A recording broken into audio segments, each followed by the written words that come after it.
Hello everyone.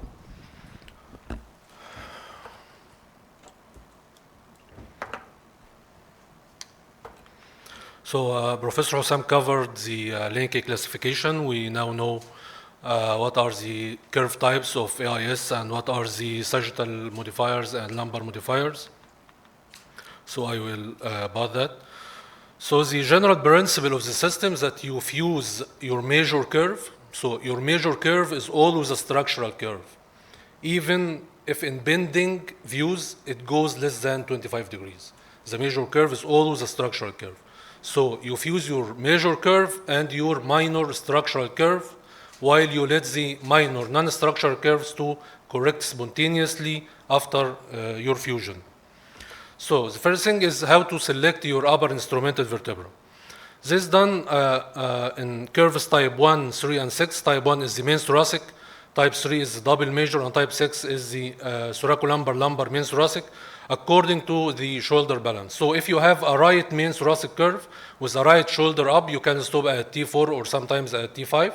If you have a level shoulder, you can stop at L3, and if you have a left shoulder up, you need to extend up to T2 to gain more control of T1 tilt and of the shoulder balance.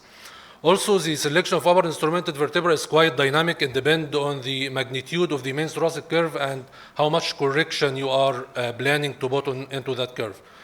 If you are planning for a more or a larger correction, you may need to extend more in the proximal thoracic region, even if the proximal thoracic curve is not structural, to gain more control of T1 tilt and the shoulder balance. For curves type 2 and 4, you have a structural proximal thoracic curve, so you need to fuse that curve. Most probably, you need to extend up to T2. And in curve type 5, the general principle is that you fuse end vertebra to end vertebra. And this summarizes the selection of upper instrumented vertebra according to the curve type. Kevi Menon described different patterns of shoulder balance and how this affects your selection of upper instrumented vertebra. So we have what's called a lateral shoulder balance and a medial shoulder balance characterized by T1 tilt, a lateral shoulder balance and a medial shoulder balance. If the two are in the same direction, it's called concordant shoulder balance, and if they are in opposite directions, they are called discordant shoulder balance. So you can have a concordant or a discordant. The shoulder balance can be dependent on the main thoracic curve. So if you have a right main thoracic curve with a right shoulder up, it's dependent on the main thoracic. And if you have a left shoulder up with a proximal thoracic curve structural, if the proximal thoracic curve to the left and the left shoulder up, it is dependent on the proximal thoracic curve. And the proximal thoracic can be structural or non-structural. So if you have a concordant shoulder balance which is dependent on the main thoracic curve with a non-structural proximal thoracic curve, you can stop at T4. If it's with a structural proximal thoracic curve, so you need to extend to T2 to include the proximal thoracic curve, and then sometimes this paper suggests that you can undercorrect the main thoracic curve and still stop at T4 to balance the two curves. But if you have a concordant shoulder balance that is dependent on the proximal thoracic curve, here is a left shoulder up, with a non-structural curve, you need to extend more into the proximal thoracic curve. You stop at upper end vertebra plus 1. And if you have a structural proximal thoracic curve, you need to extend up to T2. But if you have a discordant shoulder balance, which means the lateral shoulder is in a different direction than the medial shoulder balance, whether it is dependent on the main thoracic, proximal thoracic, whether you have a structural proximal thoracic curve or non-structural, you always need to extend to T2 to control or gain more control of T1 tilt. This paper described what's called a modified Shenshu line. Simply you draw a line from the spinous process of C7 to the spinous process of the proposed lower instrumented vertebra. And as you go cranially, the first touched vertebra, you choose it as the upper instrumented vertebra. And they found when you do that, there is a less risk of post-operative shoulder imbalance. And the idea behind that line is that you want this segment between C7 and the lower instrumented vertebra to be a straight line. And the same principle was applied for Linky type 2 curves, with either with mild proximal thoracic curve or with severe proximal curve. This regarding selection of your upper instrumented vertebra. Regarding selection of your lower instrumented vertebra, the simple idea, you need to stop at a level, not too much fusing into the lumbar spine to maintain the lumbar mobility, and also you don't want to fuse less to avoid developing postoperative adding on. So Wang in 2011 suggested that you stop distally at the what's called deviated vertebra for Linky 1A curves, and simply you draw your central sacral vertical line, and the deviated vertebra is the first vertebra going up that is deviated more than 10 millimeters from the central sacral vertical line. And they stated that when you choose, when you fuse short of the deviated vertebra, there is a high risk of developing postoperative adding on. Later on, Matsumoto in 2013 suggested that you stop at the lower, your lower instrumented vertebra at the last touching vertebra. So you draw your central sacral vertical line and you choose the last vertebra touched by that line, and also they found that this decreased the risk of postoperative adding on. And this study classified how the vertebra touch the central sacral vertical line. So you have three types: type A, B, and C. In type A, only the corner of the vertebra touches the line. In type B, the pedicle touches the line, and in type C, the line passes between the two pedicles. And as you go down from type A to type C, the incidence of adding on decrease, but you add more levels into your fusion. Later, Ken grouped the type B and C and called them a substantially touching vertebra. So the line, the central sacral vertical line, either touches the pedicle or passes between the pedicles. And type A is called a non-substantially touching vertebra. Non-substantially touching vertebra, only the corner of the vertebra is touched by the central sacral vertical line. And they stated that if you stop at a non-substantially touching vertebra, the risk of postoperative adding on is high. So they suggested to stop at a substantially touching or a non-substantially touching plus one, which in most cases are the same vertebra. Miyanji in Linky 1A curves identified two different curves, two different patterns of the 1A curves according to the tilt of L4. So if you have L4 tilted to the left, it's called AL curve. If it's tilted to the right into the concavity of the main thoracic curve, it's called AR curves. This AR curve, it's what previously was called King 4 type or overhanging thoracic curve. The lumbar curve looks like an extension of the main thoracic curve, and the stable vertebra of the thoracic curve lies down in the distal lumbar region. While the AL curve, the lumbar curve crosses the midline to the opposite side, and the stable vertebra of the main thoracic curve lies in the thoracolumbar curve, and this curve can be subjected to selective thoracic fusion.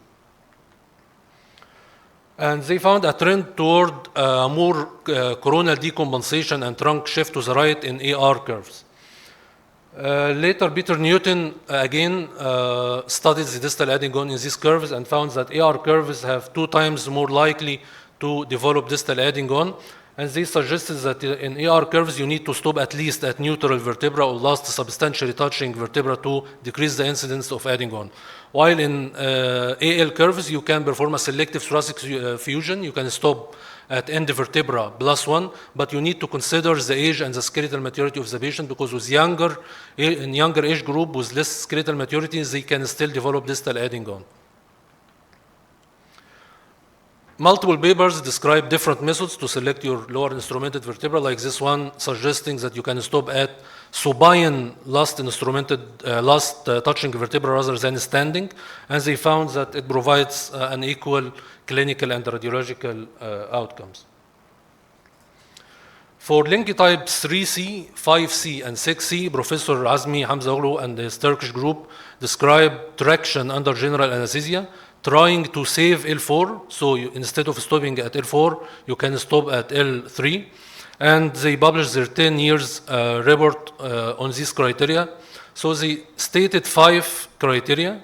If you have a preoperative, whether it's 3C, 5C, or 6C curve, and L3 is away, far away from the central sacral vertical line.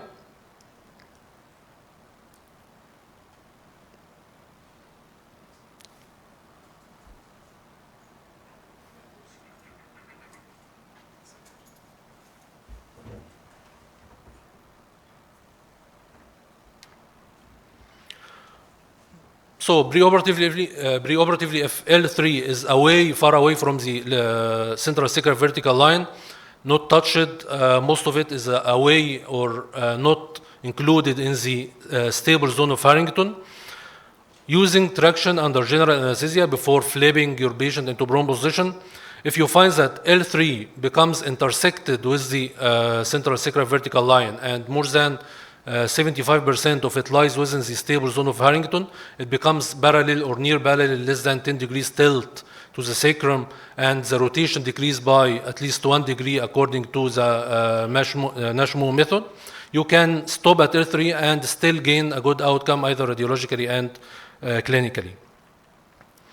And in their series, they found that 60% of cases using the traditional flexibility method, the bending method, they were supposed to stop at L4, but using the traction under general anesthesia, they stopped at L3, and not a single patient of these patients, after 10 years of follow-up, developed a trunk shift or a coronal decompensation. And the same principle can be applied using bending views. So if you can see here, L3 is far away from the central sacral vertical line, it's not touched. But in concave side bending, it enters most of it into the stable zone of Harrington, becomes parallel to the sacrum, and in convex side bending, the rotation correct. So you can stop at L3 and still gain a good outcome. And why it is very important to save L4, just a single level, why it's very important? Because studies found that when you stop at L3 or higher, compared to when you stop at L4 or down, the risk of developing degenerative disc disease later on in midlife is much higher when you stop lower than L3. So it's worth saving L4. Also, Suk described his classification of AIS and described his own method of selecting fusion levels according to his classification. So if you are using Suk classification, you can use his method of selecting fusion levels. And lastly, if you are going to do a selective thoracic fusion, you must make sure that the thoracic curve is larger than the lumbar curve. The main thoracic curve is larger than the lumbar curve in the terms of magnitude, rotation, and translation, with a ratio more than 1.2. And also make sure there is no soft tissue ligamentous laxity, and also consider the age of the patient. So the take-home message: carefully classify your curve. Don't miss the sagittal plane. Always check the proximal thoracic kyphosis and thoracolumbar kyphosis. Always consider your shoulder balance, T1 tilt. In lumbar modifier AR, you need to stop at least at a substantially touching vertebra.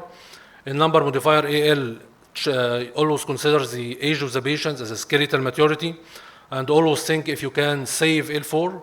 And lastly, in AIS, there is absolutely no indication to stop at L5. Thank you. شكرا جزيلا دكتور عمرو. Questions, thoughts? I'd like to ask Joseph, do you rely on what Amr is literature reviewer يعني? He always put a lot of literature, and sometimes it makes me happy to see how the science is evolving. So what do you think about the selection of fusion level? What do you use simply? So I use a lot of the times all of them, and sometimes none of them. And I had failures in both.